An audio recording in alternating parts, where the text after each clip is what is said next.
Les nouvelles technologies de l'information et de la communication pour l'enseignement et l'apprentissage pénètrent le monde de l'éducation à l'INEFJA, l'Institut des jeunes aveugles de Thiès.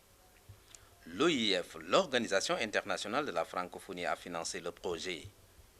Il est coordonné par le laboratoire de traitement de l'information de l'École supérieure polytechnique de l'Université Cheikh Anta Diop de Dakar. C'est pour faciliter l'accessibilité à l'information pour les personnes vivant avec un handicap visuel. Nous sommes contraints à une gestion du projet axée sur les résultats. Donc, à ce propos, je récite donc les 3 objectifs. Équiper, former, mais surtout insérer dans les jeunes. Cet atelier boucle une série de 3 sessions de formation destinées aux enseignants de l'INEFJA. Au total, 36 éducateurs spécialisés, voyants et aveugles confondus, en ont bénéficié. Cette formation se place dans le cadre de renforcement de capacité des formateurs de l'Institut national des jeunes aveugles de Thiès en outils Internet et éventuellement les bureautiques, qui leur permettent de mieux travailler, d'optimiser un peu ce qu'ils font en fait en termes de travail. Une formation qui vient à son heure parce que la demande est un peu pressante au niveau de nos élèves. Ils veulent vraiment apprendre à partir de l'Internet, à partir des ordinateurs. Il fallait d'abord, nous qui sommes enseignants, que nous soyons d'abord formés pour qu'on puisse après transférer ce que nous avons appris.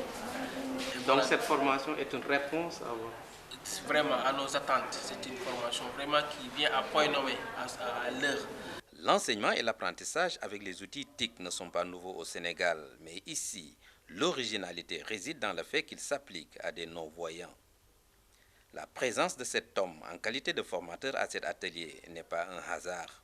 Il nous a donc encouragés en réalité à ne pas exclure une fois de plus les aveugles par l'utilisation de claviers spécifiques.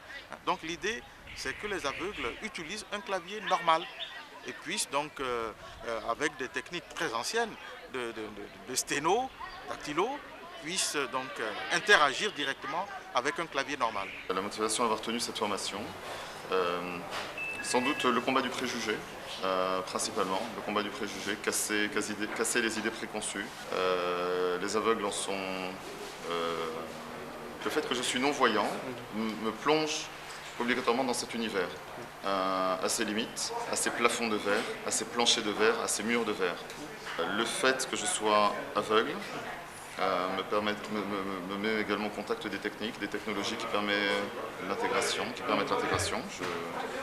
J'ai la chance d'occuper un emploi salarié au même titre que mes pairs, d'avoir des responsabilités au même titre que mes pairs dans une autre vie. Et je pense que si je suis en mesure d'occuper ce rôle, d'autres personnes dans ma condition sont capables d'occuper ce rôle. Donc l'idée a été de monter une formation en tout cas de voir comment construire le socle qui leur permette d'acquérir les techniques nécessaires à leur insertion, pour leur permettre de jouer le rôle de l'insertion et de l'intégration dans un deuxième temps. Des enseignants aveugles qui développent déjà des capacités d'autonomie pour l'accès à l'Internet et qui déjà projettent d'adopter de nouvelles approches pédagogiques dans leur enseignement. Tous les participants qui sont ici dans cette salle sont des enseignants donc créants, donc ils ont besoin donc de faire des recherches sur Internet, mais aussi ils ont besoin donc d'écrire, donc de saisir des exercices, d'imprimer des exercices et de les donner à leurs élèves, mais aussi de calculer des moyennes. Avant cette formation-là, j'avais une boîte mail, mais pour aller dans cette boîte-là, j'ai besoin donc de l'aide d'une autre personne. Mais actuellement, je peux aller donc allumer la machine, donc aller donc dans ma boîte, naviguer, lire mes messages. Tout ce que nous faisons, c'est pour l'appliquer à nos élèves, puisque nous sommes dans une structure qui est différente des autres. Nous avons des enfants handicapés visuels et ce que nous avons appris, nous avons essayé de retourner ça vers eux. Le projet TIC-OIF est assurément un projet inclusif pour la démocratisation et l'amélioration de la qualité des enseignements et apprentissages. Il encourage l'utilisation des technologies de l'information et de la communication pour accéder à l'information et pouvoir la diffuser via le canal le plus approprié. Pour y arriver, des équipements de qualité sont mis à disposition par l'OIF et qui s'intègrent parfaitement aux disciplines enseignées à l'INEFJA. Par rapport aux équipements, nous avions donc mis en place une salle de formation avec 12 ordinateurs portables. Il est tout à fait normal que dans un futur proche, chaque acteur de cet établissement puisse avoir aussi donc, son ordinateur portable. Donc c'était important que les ordinateurs portables soient les équipements, en tout cas de base, retenus dans le cadre de cette formation. L'imprimante-là, on l'appelle imprimante de marque Everest, c'est une imprimante braille qui va imprimer donc en caractère braille. Alors tout ce que l'imprimante en noir fait avec l'encre ou bien le laser, cette imprimante le fait en caractère braille. C'est une imprimante sans encre, mais avec un dispositif de marteau à pointe donc, qui va pointiller la feuille et permettre aux non-voyants de pouvoir au toucher lire le contenu du document. En plus de cette imprimante braille, nous disposons aussi de ce qu'on appelle le four thermogonfleur qui est là. L'utilité de ce four, ça permet tout simplement, en tout cas aux aveugles, de rattraper la longueur d'avance qui les sépare des voyants en termes d'exploitation de dessins ou bien de cartes. Parce que dès l'instant que la carte et le dessin sont écrits en noir, celui qui ne dispose pas de ses yeux ne peut pas y accéder.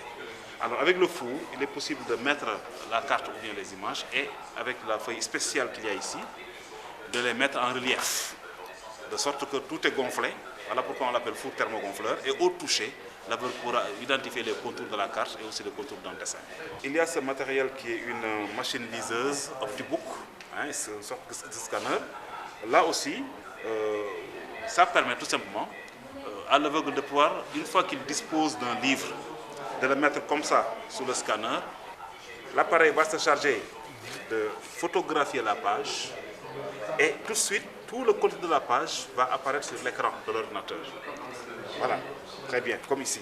Vous le voyez ici déjà, voilà l'exemple. Donc, ici, c'est vrai que vous me direz comment est-ce qu'il va lire, mais l'utilité c'est que cet ordinateur connecté à une machine comme ça va déjà transcrire le texte en version braille. Et il est possible aussi avec sa casque. Voilà pourquoi on l'appelle liseuse. Un logiciel qu'on appelle aussi le logiciel JAWS, qui fait une synthèse vocale, ça permet aussi à la machine de lire tout le texte pour l'aveugle. Ça veut dire que ça lui permet tout simplement de pouvoir se documenter de manière autonome, sans l'aide de personne.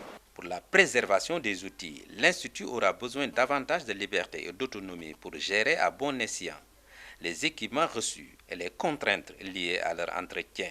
C'est le lieu aussi de revenir sur en tout cas ce matériel qui est l'exemple le plus éloquent qu'on appelle plage braille. Je vous disais tout à l'heure que c'est un matériel qui, malgré sa petitesse là, coûte pour un rien 4 millions. Et une seule touche détériorée va nous valoir 100 000 francs pour la réparation et ce ne sera pas ici, ce sera en France. Nous avons d'abord prendre des dispositions, prendre nos précautions pour que, en tout cas, l'utilisation qu'on va faire soit une utilisation, en tout cas, entourée de précautions. Donc nous pensons même installer ici un petit robinet pour le lavage des mains, parce que c'est très sensible à la poussière. Mais il s'y ajoute aussi que toujours avec l'appui de l'OIF, nous avons 2 responsables de la salle informatique qui sont là, qui sont des maintenanciers, en l'occurrence Mme Ba et M. Yak, dont on va renforcer encore la capacité pour qu'ils nous aident à la maintenance de ce matériel. L'éducation est une compétence transférée aux collectivités locales. L'INEFJA aura besoin du soutien en bonne et qualité selon un flux constant et régulier des autorités locales pour tendre vers la performance. Je rendrai compte fidèlement au nouveau président du conseil régional. Mais moi, personnellement, je dis que je suis extrêmement impressionné par le projet. Et avec l'appui des pouvoirs décentralisés et tout, et avec discrimination positive, il faudrait absolument que l'insertion se fasse. L'employabilité s'est élargie maintenant, parce que les compétences sont élargies. Je peux vous garantir que je me ferai votre porte-parole au niveau des autorités. Je demanderai peut-être à leur nom à ce que le matériel soit bien entretenu, parce que nous traversons une crise. Donc c'est le lieu de remercier l'OIF, franchement, et d'être fier de leur coopération. Développer la capacité d'apprendre des personnes vivant avec un handicap visuel. Tel est le défi que tente de relever le projet TIC-OIF dans cette ère de la globalisation des relations. Les formations déroulées ici à l'INEFJA au bénéfice exclusif des enseignants lèvent les freins au changement des pratiques pédagogiques anciennes. L'implication de tous les acteurs, aveugles et voyants, offre sans nul doute des opportunités réelles de mise à l'échelle des résultats de la formation, mais également d'insertion socio-économique des bénéficiaires. Silmaxa ngi ci biir njàccaar yërëm leen